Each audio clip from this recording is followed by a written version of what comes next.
आज रविवार आहे आणि आज हा रविवार या ठिकाणी निवांत न घालवता आज खाऊ गल्लीतल्या उपक्रमामध्ये घालवायचा विषय चालला आहे.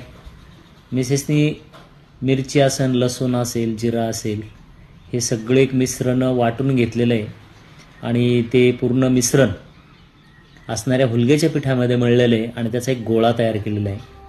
आणि ते गोळा त्याच्यातून मळून घेतल्यानंतर हातात पीठ घेतले आणि पीठ घेतल्यानंतर त्याची शिंगोळी तयार केली जाते. आज विविध तालुक्यांमध्ये, जिल्ह्यांमध्ये शिंगोळी हा वेगळ्या प्रकारचा पदार्थ बनवला जातो आणि आमच्या तालुक्यामध्ये हे वेगळ्या प्रकारचं शिंगोळी बनवली जाते. काही ठिकाणी फक्त आकडे तयार केले जातात, परंतु आमच्याकडे याला गोलाकार दिला जातो आणि हे गोलाकार दिलेल्या ज्या शिंगोळ्या आहेत ह्या बनवल्या जात आहेत.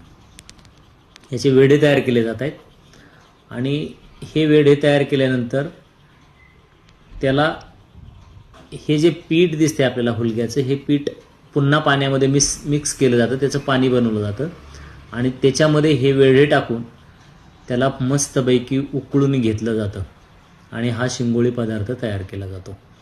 अतिशय चविष्ट असा लागतो. उकडल्यानंतर कच्चं तेल ते थोडंसं त्याच्यामध्ये वर ओततात आणि त्याच्याबरोबर शिंगोळ्याबरोबर खातात.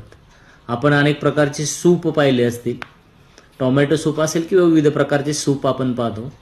याचा जो रस्सा तयार होतो, हा रस्सा सूप म्हणून सुद्धा अतिशय चविष्ट आणि स्वादिष्ट लागतो. आणि हुलग्यापासून हा बनवलेला हा एक पदार्थ फार मानला जातो आमच्या जुन्नर तालुक्यामध्ये.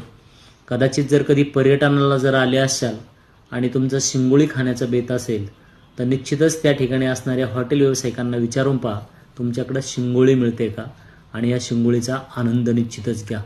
दुसरा जो पदार्थ आमच्याकडे असतो तो फार मानला जातो, मासवडी. नाव मास आहे, परंतु हा जो पदार्थ आहे हा व्हेजिटेरियन असतो. माशाच्या आकारे त्या वडीला आकार दिला जातो आणि म्हणून त्याचं नाव मासवडी असतं. असा हा शिंगोळी आपल्याकडे या ठिकाणी बनवली. दाखव बरं थोडीशी हात करून. हे पहा, अशी गोल शिंगोळी तयार केली जाते मस्तपैकी आणि ती नंतर शिजवून खाल्ली जाते. फार सुंदर लागते, फार स्वादिष्ट आणि चविष्ट लागते. असा आमचा हा जुन्नर तालुक्याचा अतिशय मानलेला हा खाद्यपदार्थ आहे.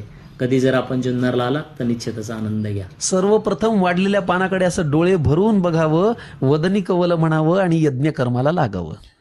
आता ज्याच्यापासून सुरू होतं हे वाढलेलं पान, पदार्थ करा कुठलाही, याला विशेष असतो मान. अंदाजाने वापरावं लागतं, चिमूट चिमूट नीट. असं जरा डावीकडे असतं बघा पानामध्ये मीठ. चटण्या म्हणाल तर जवस, कारळ, लसूण, शेंगदाणा, आंबा लिंबाच्या